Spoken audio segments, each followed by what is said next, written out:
controversial.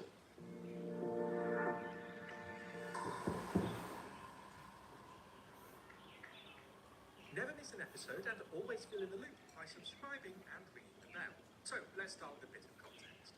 While the EU was built on the principle of equality among all member states, the idea of a tiered or multi-speed EU has a long history, which became particularly prominent around the end of the Cold War.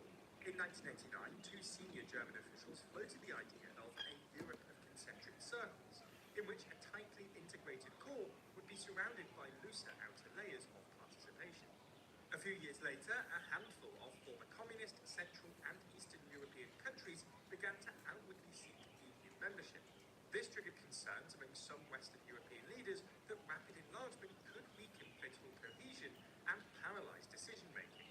These fears were laid out bluntly in a 1994 paper by, again, two prominent German politicians, which called for a core Europe comprising Germany, France and Benelux, which would integrate more deeply and set the direction for the rest of the bloc. However, the idea proved controversial, especially among smaller states, who feared they would be relegated to secondary members. 2 decades later, in the wake of Brexit and growing internal divisions, exacerbated by the EU's requirement for unanimous decision-making in a number of key policy areas, the idea of a multi-speed Europe was revived by French President Emmanuel Macron. Then, following Russia's invasion of Ukraine, a renewed optimism for enlargement returned, and a multi-speed Europe was again proposed by Macron to unblock the EU's accession logjam.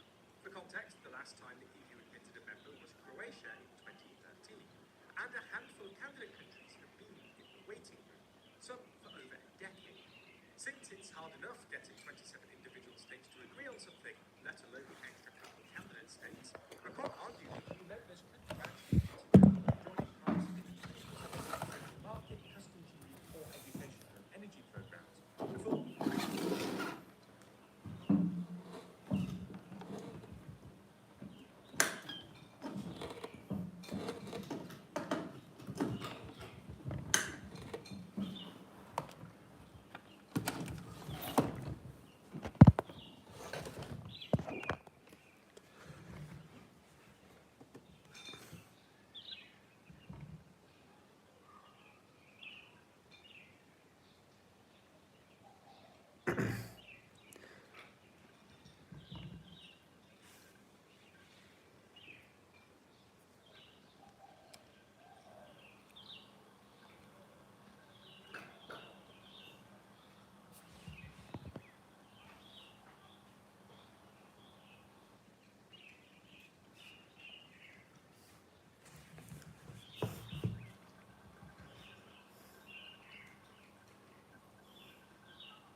full membership rights.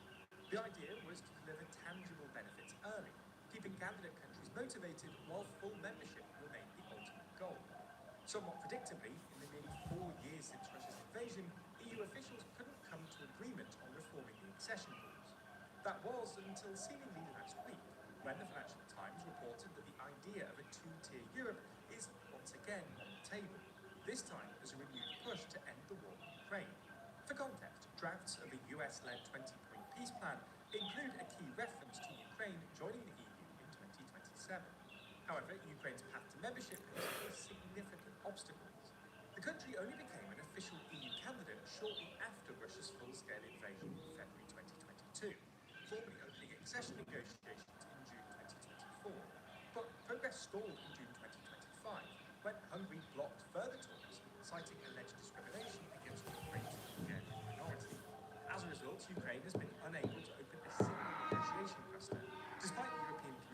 assessment that it has met the prerequisites to open 3 of the 6 clusters. However, Hungary's veto is not the only factor stalling the process. Reform efforts in Ukraine have also been slow, particularly in the fight against corruption.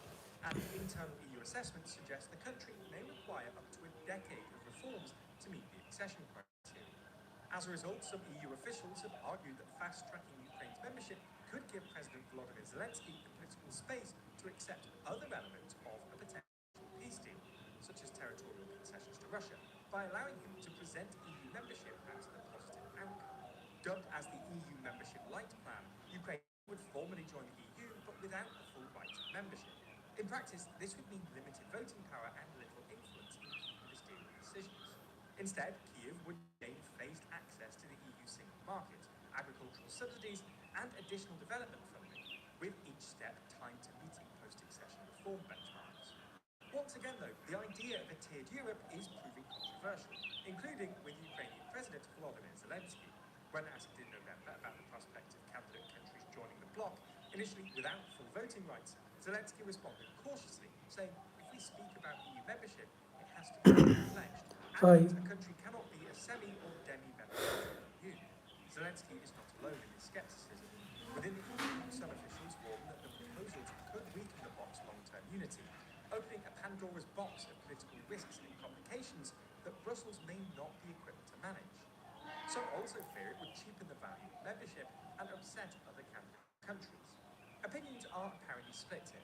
Some candidate countries insist they should get the bloc's full benefits, whereas others are happy just to be around the table.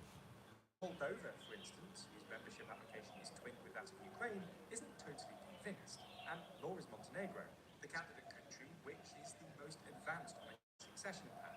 The small country of just over 500,000 people hopes to fully complete its vetting process by the end of this year, and, fearing changes would derail achieving full membership, is insisting that there's no need to change the rules at this point. On the other hand, Albania, which has now opened all of its negotiation clusters, is reportedly more than happy with this arrangement, and has even suggested letting the Italian European Commissioner represent Albania.